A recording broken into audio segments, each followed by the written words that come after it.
भारत दुनिया का सबसे बड़ा लोकतंत्र।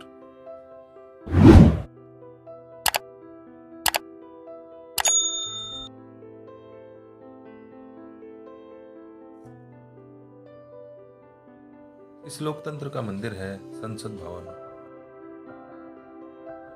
जहां होती है जन जन की आकांक्षाओं की चर्चा और जहां होती है देश के भविष्य की दिशा तय। मौजूदा संसद को बनाया गया था लगभग 100 साल पहले और इन 100 सालों में ज़रूरत के तौर पर इसे कई बार रिपेयर और रेनोवेट किया जा चुका है। पर पुरानी संसद में सीटिंग कैपेसिटी बढ़ाना मुमकिन नहीं है और ना ही मुमकिन है इंफ्रास्ट्रक्चर और टेक्नोलॉजी में सुधार कर उसे अपग्रेड करना। इसीलिए आज नया संसद भवन एक विकल्प नहीं बल्कि 21वीं सदी के नए और आत्मनिर्भर भारत के लिए एक ज़रूरत बन गया है। तो दोस्तों, स्वागत है आपका फिर से एक नई वीडियो में। और इस वीडियो में हम चर्चा करेंगे भारत के नए संसद भवन की, तो प्लीज़ लास्ट तक वीडियो को ज़रूर देखिएगा। दोस्तों, 1200 करोड़ की लागत से बनाया नया संसद भवन, जिसकी आधारशिला प्रधानमंत्री नरेंद्र मोदी ने 10 दिसंबर 2020 को रखी थी, जो कि बनकर तैयार है और बस उसका उद्घाटन ही रह गया है। दोस्तों, बात करें अगर इसके डिज़ाइन की, तो इसका डिज़ाइन जो है गुजरात स्थित एक आर्किटेक्चर फर्म HCP डिज़ाइंस ने तैयार किया है, जबकि इसका निर्माण टाटा प्रोजेक्ट लिमिटेड ने किया है। HCP डिज़ाइन के पास गुजरात के गांधीनगर में सेंट्रल विस्टा और राज्य सचिवालय, और अहमदाबाद में साबरमती रिवरफ्रंट डेवलपमेंट, और मुंबई पोर्ट कॉम्प्लेक्स, वाराणसी में मंदिर कॉम्प्लेक्स के रीडेवलपमेंट की बात हो या IIM अहमदाबाद के नए कैंपस के डेवलपमेंट जैसे कामों को इसका पहले से ही अनुभव है। कहा जा रहा है कि इस पर लगभग 1200 करोड़ रुपए की लागत आई है। दोस्तों, नए संसद भवन का निर्माण जो है भविष्य की जरूरतों को ध्यान में रखकर बनाया गया है। जहां पुराने संसद भवन में लोकसभा के लिए 543 सीटें जबकि राज्यसभा के लिए 250 सीटें हैं, जबकि नए भवन में लोकसभा और राज्यसभा की क्रमशः 888 और 384 सीटें हैं। संसद के संयुक्त सत्र के लिए पुराने भवन के केंद्रीय कक्ष का इस्तेमाल हुआ करता है, लेकिन नए भवन में संयुक्त सत्र का आयोजन लोकसभा हॉल में ही होगा, जिसमें 1272 सांसदों के बैठने की व्यवस्था है। नया संसद भवन 4 मंजिला है, जबकि पुराने संसद भवन में 3 मंजिला है। दोस्तों, पुराने संसद भवन की अगर हम बात करें तो उसका निर्माण 1921 में शुरू किया गया और 1927 में चालू किया गया था। यह लगभग 100 साल पुराना है और एक हेरिटेज ग्रेड भवन है। पिछले कुछ वर्षों में संसदीय गतिविधियों और उसमें काम करने वाले लोगों और आगंतुकों की संख्या में काफ़ी गुना वृद्धि हुई है। भवन के मूल डिज़ाइन का कोई रिकॉर्ड या दस्तावेज नहीं है, इसलिए नए निर्माण और संशोधन एक तदर्थ तरीके से किए गए हैं। उदाहरण के लिए, भवन के बाहरी गोलाकार भाग के ऊपर 1956 में निर्मित 2 नई मंजिलों ने सेंट्रल हॉल के गुंबद को छुपा दिया है और मूल भवन के अग्र भाग को बदल दिया। इसके अलावा जाली खिड़कियों के आवरण ने संसद के 2 सदनों के हॉल में प्राकृतिक प्रकाश को कम कर दिया है, इसलिए यह संकट और अति उपयोग के संकेत दिखा रहा है और स्थान के संदर्भ में वर्तमान आवश्यकता को पूरा करने में सक्षम नहीं था। बात करें अगर सांसदों के बैठने की जगह को, ये भी बहुत कम हो गई थी। पूर्ण लोकतंत्र के लिए द्विसदनीय विधायिका को समायोजित करने के लिए वर्तमान भवन को कभी भी डिजाइन नहीं किया गया था। 1971 की जनगणना के आधार पर किए गए परिसीमन के आधार पर लोकसभा सीटों की संख्या 545 पर बनी हुई है।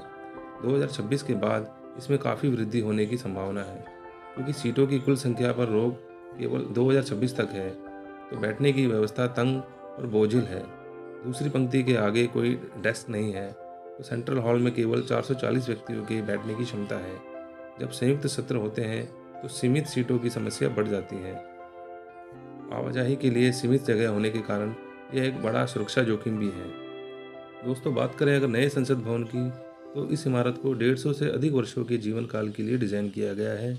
इसे भूकंपरोधी बनाया गया है और इसमें भारत के विभिन्न हिस्सों के स्थापत्य शैली शामिल होगी। लोकसभा और राज्यसभा के लिए प्रस्तावित कक्षों में वर्तमान में मौजूद सदस्यों की तुलना में अधिक सदस्यों को समायोजित करने के लिए बड़ी बैठने की क्षमता होगी, क्योंकि भारत की बढ़ती जनसंख्या और परिणामी भविष्य के परिसीमन के साथ सांसदों की संख्या बढ़ सकती है। नए परिसर में लोकसभा कक्ष में 888 और राज्यसभा कक्ष में 384 सीटें होंगी।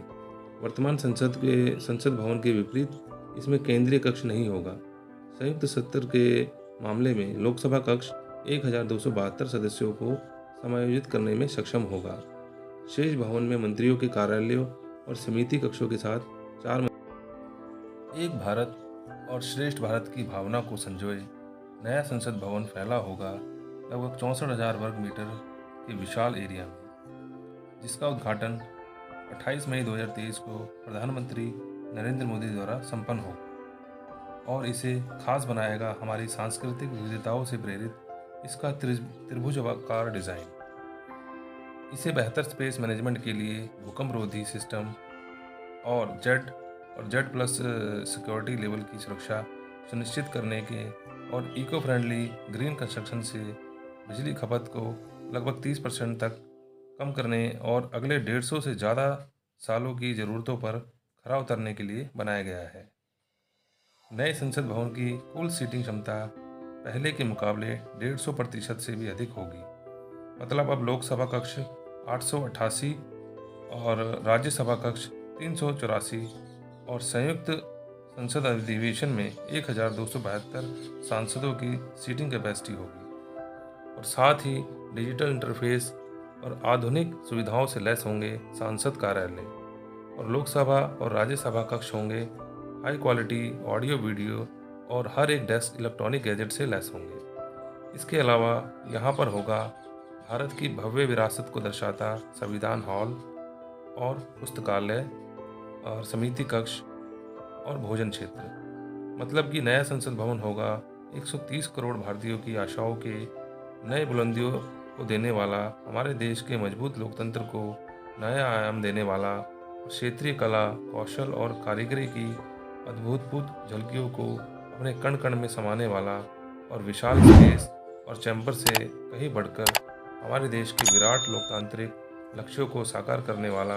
जैसे कि हमने औपनिवेशिक काल के पुराने शहीद स्मारक के सामने हमने नया नेशनल वार मेमोरियल बनाया, ठीक वैसे ही पुराने संसद भवन के सामने आज हमने बना दिया है नया और आत्मनिर्भर भारत को समर्पित नया संसद भवन। दोस्तों, नए संसद भवन को लेकर अगर आप भी गर्व महसूस कर रहे हैं तो इस वीडियो को शेयर कीजिए, लाइक कीजिए और कमेंट कीजिए। हमारे चैनल को सब्सक्राइब कीजिए। मिलते हैं अगले ऐसी प्राउड वीडियो में। तब तक के लिए जय हिंद।